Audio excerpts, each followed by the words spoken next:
Yeah, 40 years experience. So you Really helped the morale.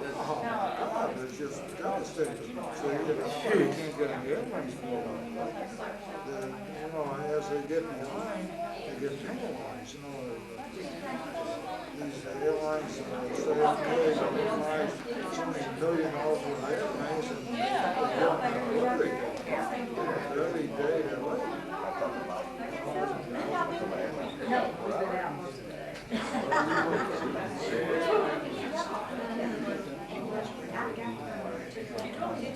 On this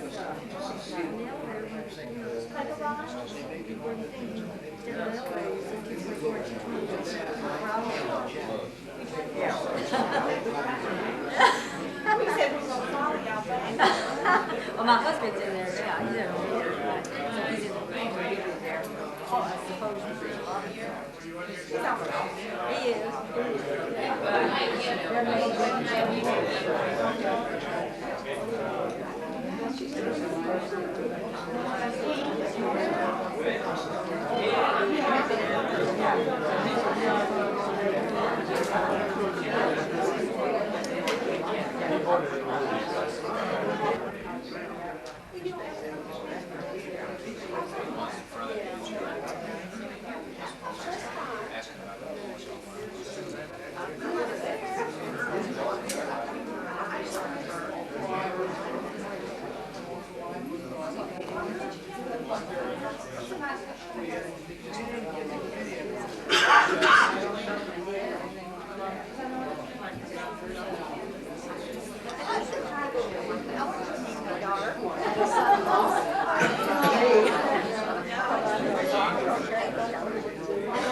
Are we doing anything, eh?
He said, pull her down with everything.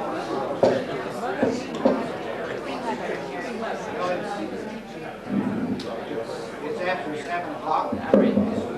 Scheduled for 7 o'clock to start. Yes. Last year, we were trying to decide on some programs for the convention. someone was mentioning about some little sauces, put on a program on little sauces. So I thought, well, someone gave me a description of a person in St. Louis that had a lot of little sauces, so I called Garth Irby to find out, try to relay that description over the phone and him to identify that person. And so he didn't recognize from my description. So he gave me another name to call. So I called that name to find out about if they would give a program on little sauces. So he said, well, the man to give the program on little sauces was Garth Irby. So I called Garth Irby. So anyway, I found that there was a nice collection of little sauces in St. Louis, and Garth Irby had them, and he said, well, he needed to think about that. So I think after some counseling from some of the people around St. Louis, I think he had decided to give a program on little sauce dishes. So that's what we have here at this program, and we appreciate, Garth, your effort and the trouble to bring your collection to us and share this with us this evening. And I think that there's probably as many pieces of glass sitting on the table now as there was earlier today. I think there's 75 little sauces or something like that. There's about 75 pieces of Millersburg. But it just doesn't occupy as much time now. If you are going to put that in your cabinet, it doesn't occupy as much cabinet space either at home. So each person has to decide on their part in their carnival collecting and what they like to collect. And I think that you will see from this that it's a little collection of sauces is very impressive also. But Garth, we do appreciate your effort in bringing it to us, and I'm sure that we'll all enjoy it. So Garth, we'll let you have the program.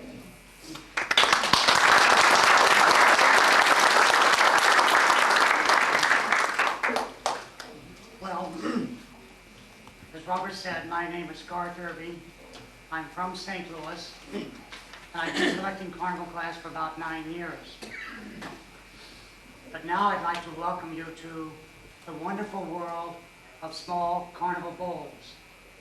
Whether you call them sauces, berry dishes, ice cream dishes, or candy dishes, they're the little jewels of the carnival world. But before I get into the glass, I'd like to tell you a little bit more about myself. My first favorite pattern was the lion pattern by Fenton. And I remember a few years ago, the first display I ever did, I had made a large paper-mache construction resembling a hillside. And in the hillside, I had cut out small little caves. And in the caves, I put a different lion pattern, or a different lion piece. Now, to this day, a lot of people still don't know my name, but they recognize me from that one display. For my efforts, I did win 3rd place at that particular convention. I was very happy with it. After the lion pattern, I started on advertising pieces, mainly the plates. But like many of you, I'm sure you find that you can get 3, 4, or 5 pieces, and then trying to get that next one is a son of a gun. So you give up and go into another direction. But during that time, I find the lion pieces and the advertising, I've tried picking up some small sauces or small bowls. Now, one of the things I like best about carnival glass is the repetition. Taking a particular piece in any pattern and getting it in different colors, or getting it in different shapes. I just think that's fantastic to get 8 or 10 different pieces, the same pattern. I like the challenge of going to the flea markets, the auctions, sales, looking for that rare piece of carnival that the auctioneer or the salesperson has overlooked because they just don't know the carnival rules. As I said earlier, one of the items I've collected the past couple of years has been small sauce dishes, the berry dish, or the individual ice cream dish. Now, Don Moore, in one of his many writings, The Super Sauces, which, by the way, we don't have here today, says, we have consistently used the term sauce to describe pieces 6 inches or smaller on a collar base that are round and unruffled and that are not as shallow or flat as the ice cream shaped. If they're footed or ruffled, they should be called berry dishes. And the individual ice cream dish comes out flat from the base before turning up and are not as deep as the small saucers. Again, these are not ruffled. Now, my criteria for picking this selection here is it had to have a bowl larger than itself. For that reason, you don't see any sailboat sauces here because you don't find anything larger than the small individual dish. But every dish here has a bowl larger than itself for a master. Now, with the description of the criteria that I set for choosing this class, the first thing I did was go to Edwards Price Guide to try and make a list of items that had a 6-inch or smaller bowl and a larger size. I was surprised at what I found, and I think you might be too. Because right off the top of my head, I thought Fenton probably had the most patterns. Surprisingly, Fenton came in third. Imperial had the most, like 24. Northwood came in with 21. Fenton was third with 19. Followed by Norrisburg with 14. Dugan with 13. And the miscellaneous, like U.S. Glass, and a couple of the others made up to like 9 or 10. Altogether, I came up with like 100 different patterns. So now I'd like to go in and talk about some of the different pieces I've brought.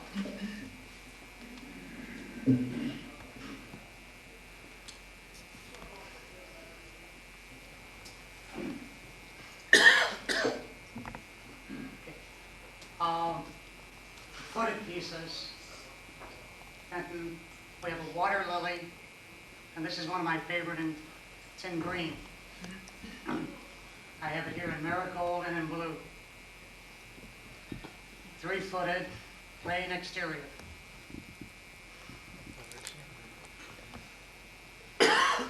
Here we have Persian garden with a basket weave, flat base, so this could be considered a true sauce. Very pretty in amethyst. Okay, for the next two, I'd have Palm Beach by U.S. Glass. Is that right? U.S. Glass. Plain interior and the gooseberry interior. Can you imagine what Imperial could have done with this pattern and with her purple? Another of these what-if games that Singleton was talking about this morning. Absolutely a fantastic little piece.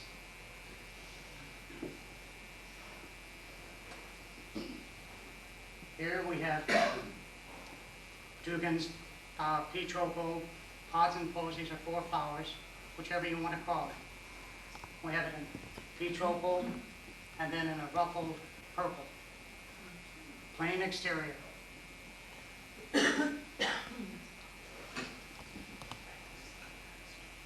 Okay, another Fenton piece. We have feathered serpent. Now this one is in blue. There's a honeycomb like in clover exterior. Flat base. And we have the same thing in marigold.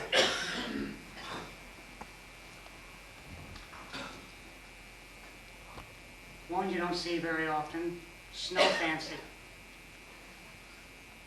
Plain interior, but it's got the pattern on the exterior, which is super.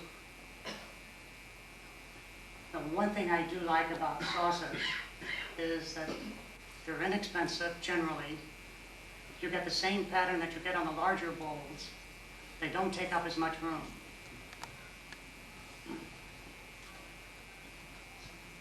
Here we have footed berry, green butterfly and berry. Butterfly interior, very exterior. 3 carat. Very pretty in the green.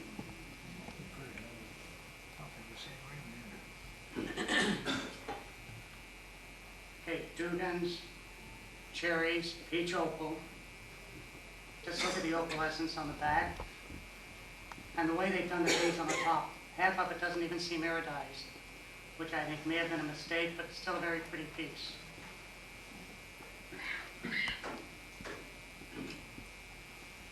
And you talk about imperial purple, and there's nothing prettier than imperial purple. I just don't think you can beat it. Imperial grape. Okay. One you don't see every day, oval and round. Plain interior, exterior, just oval and round. Another Northwood piece. This one is called Northern Star. It's one you don't see every day. Not an extremely pretty piece, but it scares. The pattern again is on the exterior.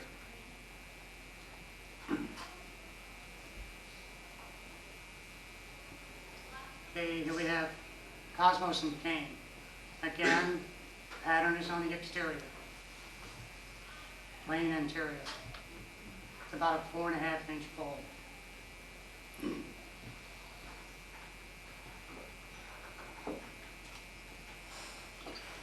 And here we have, you see a lot of the water sets, okay, diamond lace, green, and in marigold. Ruffled, true sauce.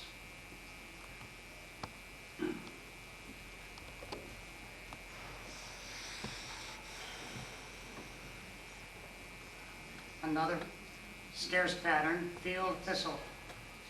I don't know how many of you have ever seen one before, but scarce little piece. I wonder how many of us have ever walked by these small sauces at a show or something, simply because we just don't think that much about them. And a lot of times they're so scarce, and they're really desirable.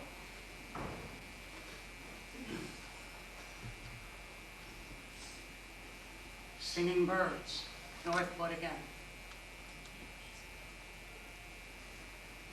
Now, if any of you have any questions or something, I'd be glad to try to answer them for you. If I can't, we have a lot of other experts here. Here's an unlisted pattern called La Belle Rose. It comes from the Goofus class pattern book. That's where we found the name. Found in marigold only, to my knowledge. Who made the card? It's unknown.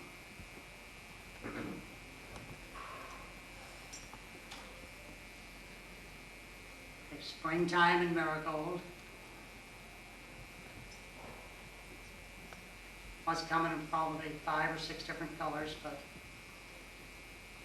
this is just the one I've happened to find.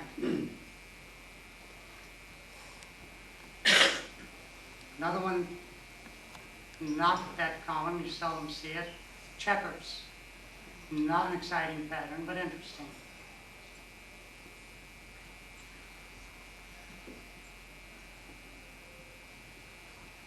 And you may ask why I have a Rococo here, but it does fall into the category of my criteria of having a smaller bowl and a larger bowl.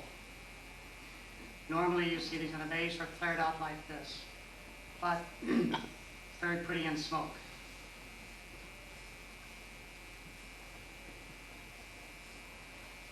Okay, I've got 2 pedestaled orange tree or Fenton's flowers. You see the blue and the marigold, but you seldom see the white. And they do display well.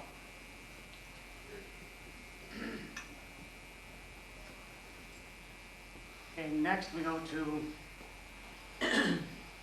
Gladys and Daisy. Kind of common, but still a very pretty little piece. Plain interior, pattern is on the exterior.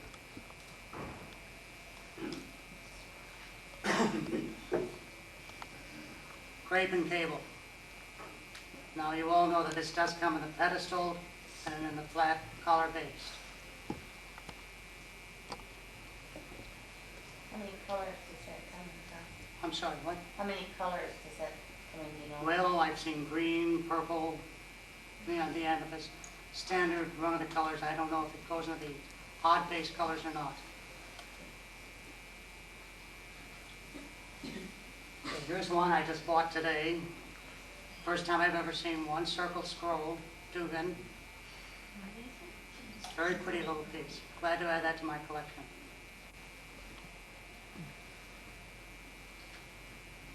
Acorn bird. Makes a super set. Pattern is on the exterior, plain interior.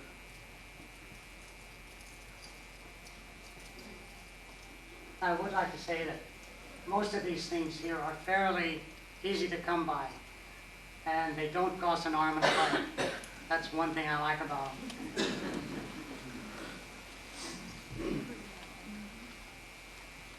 Here's another one you don't see every day, Memphis. This one happens to be a marigold. I'm sure they come in other colors. I've just never had the luck of running across them. Again, plain interior, patterns on the exterior.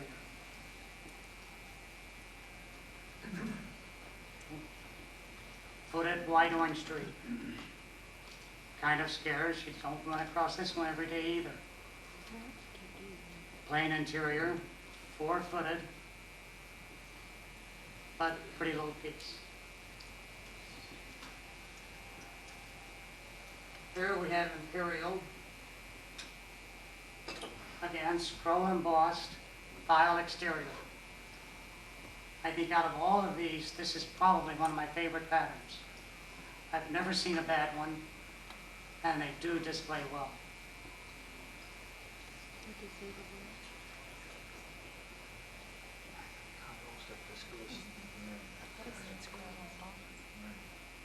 Imperial purple windmill. Fairly common piece, but just gorgeous as all get out. Plain exterior or fine rib, whichever you want to call it.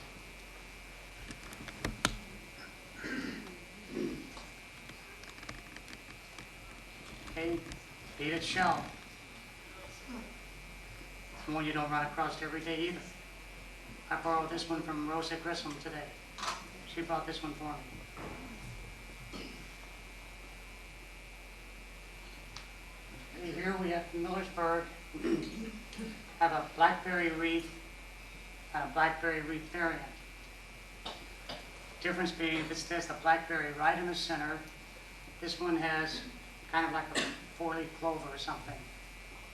But they are shaped differently and have the different interior.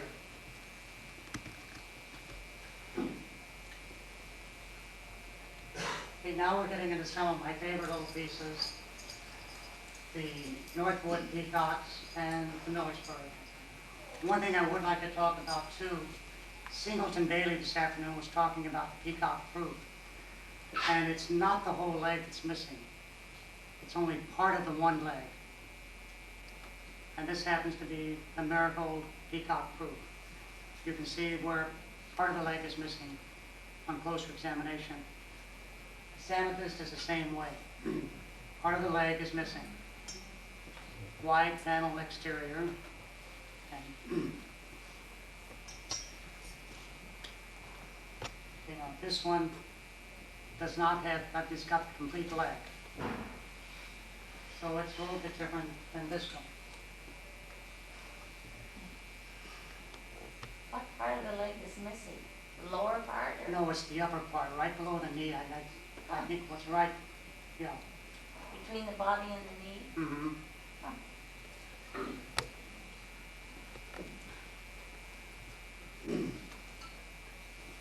Here we have the green Millersburg, peacock at the urn, no bee.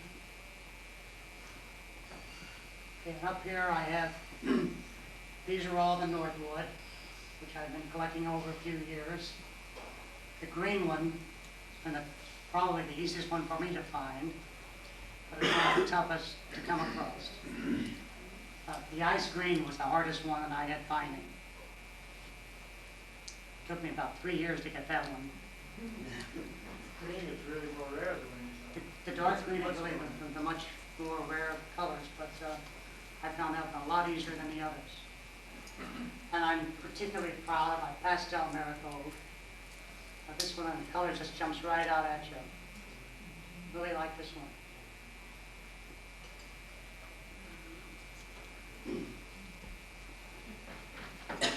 Okay, here we have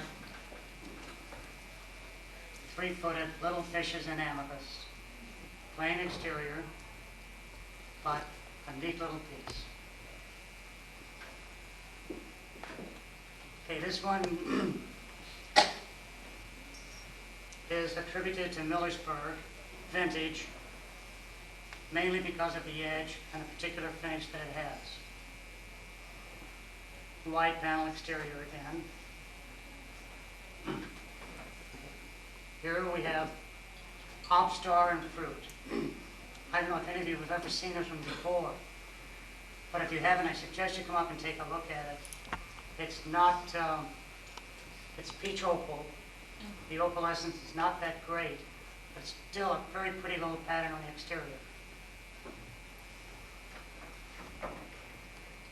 Here we have a green Northwood fruits and flowers, basket weave exterior.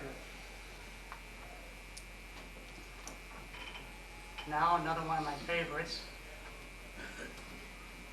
garden path variant. I believe that's soda gold or tree of life exteriors, right, John? Tree of life. Tough piece to come by, but pretty. Now we have a blue pine cone. Again, no, just a white panel exterior.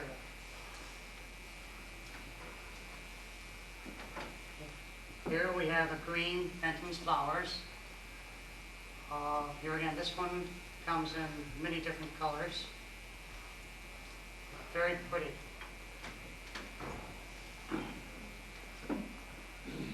The Millersburg cherries, radium finish, true buried sauce shape, black, round, not ruffled. Here we have a petal and fan, peach opal. The opalescence on the back.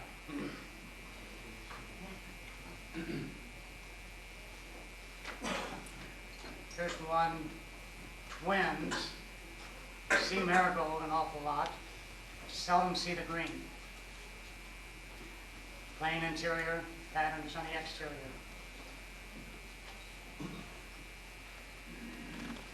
Here we have a couple of captive rows, one in green and one in light blue marigold overlay. One's ruffled, true sauce shape.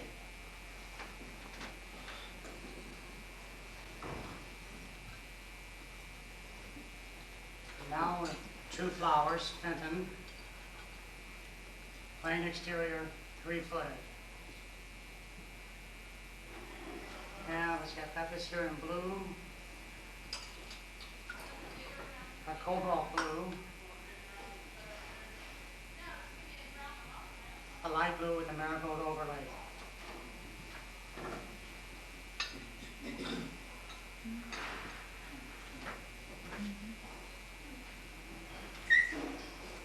Here's the 2 flowers.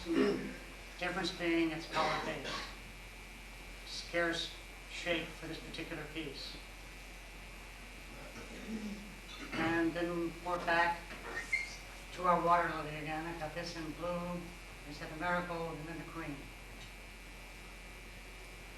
And this just about is my collection of small saucers.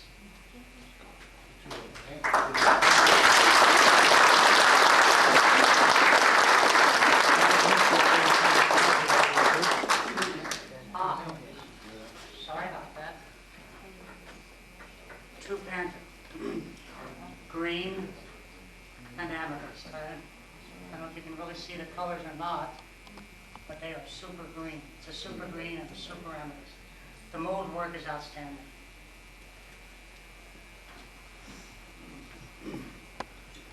some others here I missed, which I do want to talk about too. The flute pattern.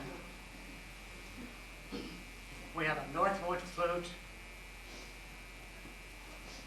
Imperial flute, Millersburg, which is attributed to Millersburg, as well as this one, and this one.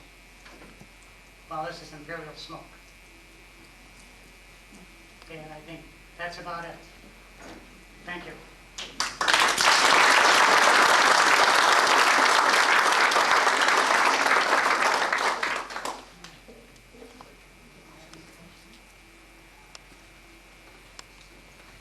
I'm sure that he would entertain any questions, if anyone has any questions they'd like to ask.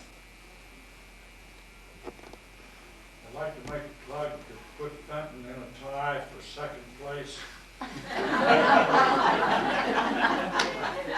suspect that Northern Star pattern that you attributed to Northwood is really a Fenton. There's nothing more of that, see. Bill Heacock misnamed it as being Northwood, and then later on he found out it was Fenton. If it's the same Northern Star that I'm thinking about.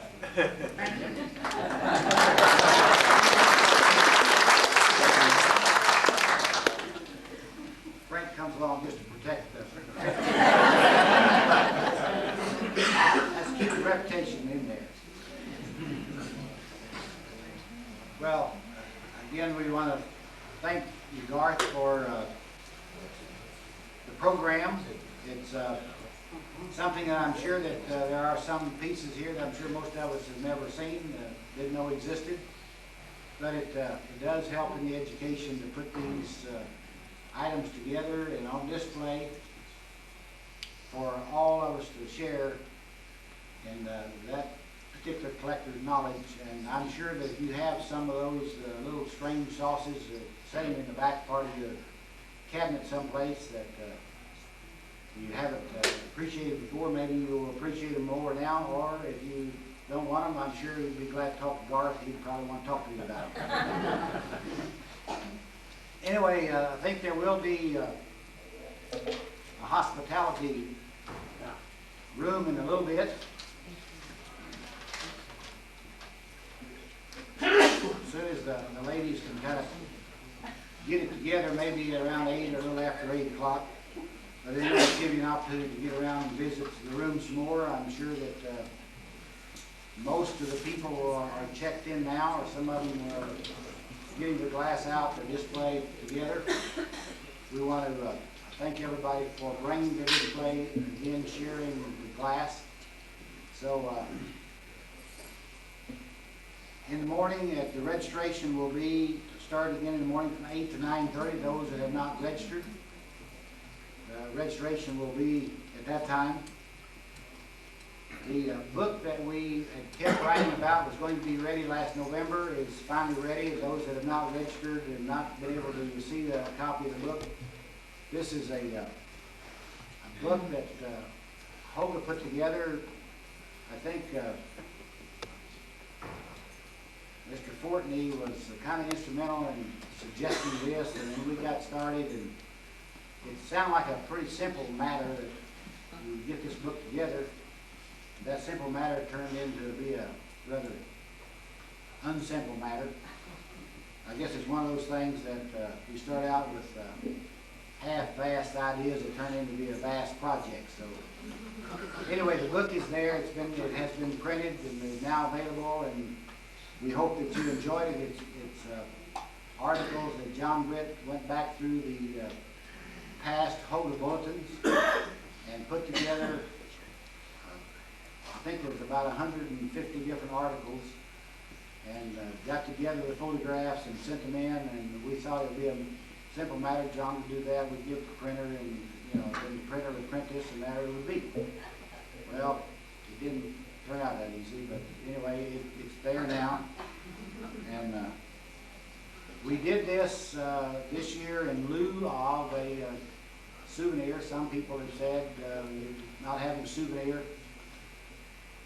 We talked to Frank, and he assured us that if we didn't order us about 200 pieces, that the Fenton Art Glass Company would not go bankrupt. So he said if it wasn't for the time that he had to devote for it and his low salary, that the Fenton would probably go broke on putting out souvenirs. Since he's the Fenton souvenir representative. But anyway, we decided to invest the money in a piece of educational material that would be not only good for today, but it would be good for the collector coming along in many years hence, that we hope it will serve in that for that information. It is the information is generally just good general information about patterns and colors and shapes and things of that nature. So it's available now. We had to order 1,000 copies to get it at some reasonable cost to us. So if you want 100 or so copies, we have them. But anyway, in the morning from 8 to 9:30, the restoration will be on the party deck again. And then at 10 o'clock, we will have a program on red glass. I think that you will be pleased with that program, and Richard Sinclair even has a program printed of this, and information and a complete listing printed out. I think that he will give to each person attending a complete list of all of the red glass of what pattern it was made in and who made it. So you will get a little added information also, which we appreciate Dick putting that information together. Joyce Seeley is sharing in that. Really, she's kind of one we initiated the idea with, and she says, I'll be glad to supply some glass, but I'm not going to do the talking. So I think she went down and conned Richard Sinclair in, and then they slipped up on Bob Lair's blind side and got some of his glass too, I think. Anyway, we'll share that program in the morning. If there are no questions about this, again, you're welcome to look at the glass, use the glass, but again, it is someone else's glass, so please refrain from picking it up. And Garth, I'm sure, would be glad to answer any questions that you might have. Thank you for coming again.